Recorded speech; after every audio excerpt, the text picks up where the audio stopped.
What is up, Watch fam? Happy Wednesday, and welcome to this week's collection review. I am Christian from Theo and Harris, and today we're going to be jumping into the very choice collection of a female watch collector, which is kind of rare. All right, so let's begin.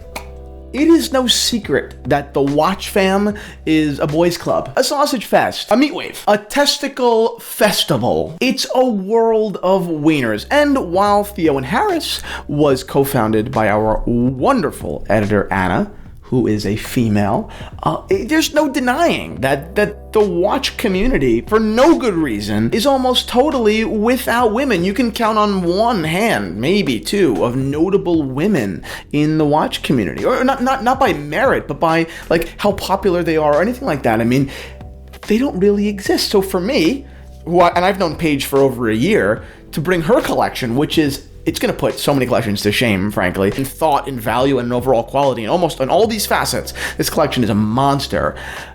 It's really cool. I like to see this. Not that we're in the business right now of empowering young women to collect watches, because this certainly isn't a noble cause. But I think it is pretty cool to bring Paige up and to show you guys.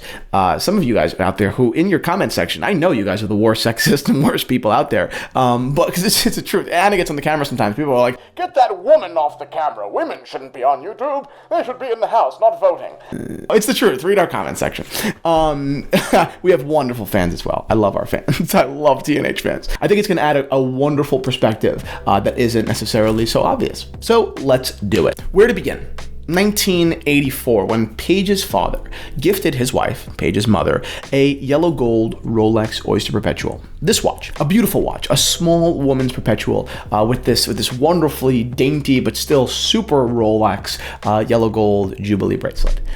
Paige grew up seeing this watch, not just seeing it. Paige says that her mother wore that watch more than her own wedding ring. Like, this was the watch that when Paige's mother got home and took it off, and put it on the counter or her dresser, Paige would see it and steal it and wear it around, which is what I used to do with my dad's watches. So I can 100, and my dad's watch was a GMT, and although a wonderful watch, it, without the question, is not as just magical as this yellow gold, watch. I mean, there's something that we learn maybe as very young children, as Americans probably, that's something about yellow gold that is just so rich. So I can definitely imagine being her. And on her 12th birthday, when her mother gave her a Citizen that resembled the watch that she grew up idolizing, and was able to put it on, and although certainly it wasn't the Rolex, it still had that same aesthetic. I mean, I could relate, to saying, well, this one's mine, and one day that one's going to be, but for now, this is what I'm going to wear and look at.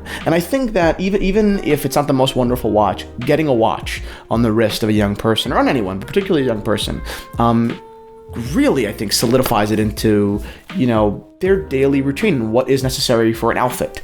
I know that I began wearing watches in 2006, 2004. I was 9 years old, I think. Whenever the Athens Olympics was, I think it was 04, 06, that's when I began to wear watches, and I haven't really taken a watch off since. So I can completely understand the logic there and what the effect that had. But it wasn't until Paige turned 26 that she went out and bought her own watch. It was a Rolex Reference 1603, a really beat-up example. But first of all, I think it's amazing that Paige went straight for the jugular, right? She went straight to Rolex, which is kind of funny because it makes perfect sense. If you look when we get into the rest of her collection, Paige doesn't cheap out. Paige goes big and she never goes home. So now let's get into, and although I love the Datejust, and believe me, the Datejust is one of my favorite watches in the world.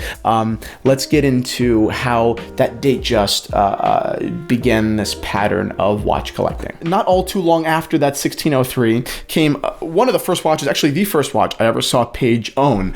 It was a 36 millimeter gorgeous date, originally with a champagne dial, which she later altered to an aftermarket, but still wonderful black glossy dial with these baguette diamond markers. So looking at this watch, you can see two things. One, Paige jumped right into Rolex with the 1603, and then she went into the top Rolex tier with this date, and then she altered it for diamonds, okay, which definitely sets the tone for her future collecting, that she likes things that are on the bit of the finer side, but it also without question, is super related back to her mother's watch, right? It's the solid gold Rolex. It's the watches she grew up seeing, and it's very hard to be replaced. She went on from there into the Audemars Piguet Reference 15300, which she loves. And although that's in steel and not yellow gold, it's still a very substantive, in many ways blingy, but rich and substantial watch. Again, makes sense. These watches, on a side note, have skyrocketed in the last couple of years. I remember not too long ago, you could have them between the $12,000 and $13,000 mark. Now they're in the $14,000, $15,000, and I've even seen them in $16,000 mark. Wonderful watch, and I can definitely see why Paige, someone who is definitely into the richer watches that are out there, does appreciate the finishing and the incredible quality of even this steel masterpiece. But her tick for that solid yellow gold Rolex was not done yet. So she traded in her date and got this wonderful, solid 18 karat yellow gold Submariner. Again, I mean, and this is even more so than the Audemars Piguet. It's really substantial watch in weight and aesthetic impression. Nobody is going to be missing your solid gold Submariner. But still, and this is so interesting, her itch, like I said before, was not totally satisfied. Even this solid gold yellow Rolex was not the one. So the journey does continue. From there, Paige stayed in Rolex, but went back into steel with a super case Hulk. A really interesting watch. I think it's very pleasing aesthetically. I know that issue is very divided. It's a love it or hate it watch. I fall on the love it side, especially when you have other watches like your 15300 that you can wear when that green clashes. And knowing Paige's taste for, like I said, size. Not that she's buying these 48mm Panerais, but still size. That wide super case Rolex definitely satisfies that desire. Moving on. Very recently, Paige continued her search for the perfect yellow gold Rolex, the watch that would, bring her back to her childhood and, like I said, satisfy that need for that icon, the perfect solid gold Rolex. And she acquired this, the Rolex YachtMaster in Everose gold with an Oysterflex bracelet. A wonderful watch. I tried this on just a couple weeks ago. It's a substantial watch. It's not a blingy watch. It is, in my opinion, probably one of the best summer watches out there. It's cooler than the Aquanaut in so many ways. To me, at the $20,000 mark, massive value prop. But again, we're still not there yet.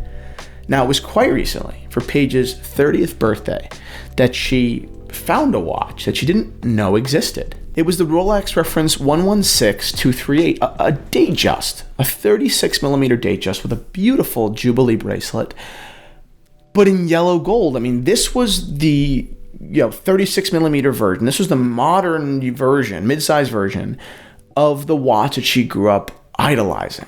So when she found a fairly good deal on it, as she says, she bought it. And this was the watch. And she's made it very clear on Instagram, in her emails, this is the watch that satisfies her need.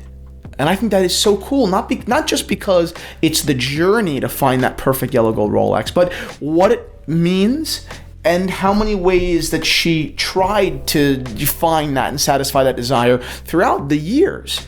That to me, and it hasn't been that many years, she's only been collecting for 4 years, but that is so interesting to me. That what a story, to say I started off with this date and I changed the dial and I loved it, but it didn't do it.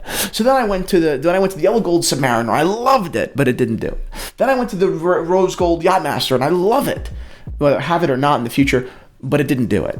It was this, the Jubilee, the modern version of the watch, quite literally, of the watch that she grew up loving, that stole her heart and ended her journey. So I think this is a wonderful, wonderful story. You can't ask for a more true watch collector than Paige. But her journey is not over. I know you want something that isn't typical to your collection.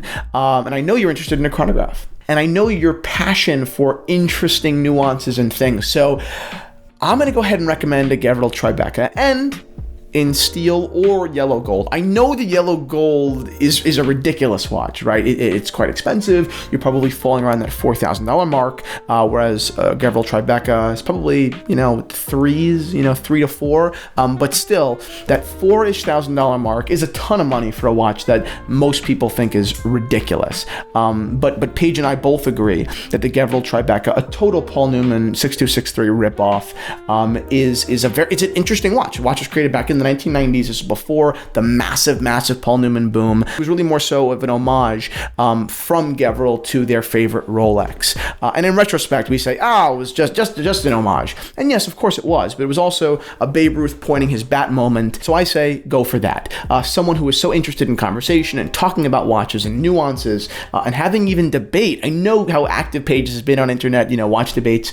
This would be a wonderful addition to your watch collection. Paige, thank you so much for supporting Theo and Harris for so long. Congratulations on your collection. I've seen it grow for at least 2 years, and I couldn't be happier to see how it's evolved. And you got a fucking monster collection. And frankly, because I'm a little bit blingy, it's a collection that I would have and I would love in 2 seconds. So that's it, guys. Thank you so much for watching this collection review. If you enjoyed it, please subscribe to the Theo and Harris channel for more watch geeky content like it. And we'll see you all tomorrow.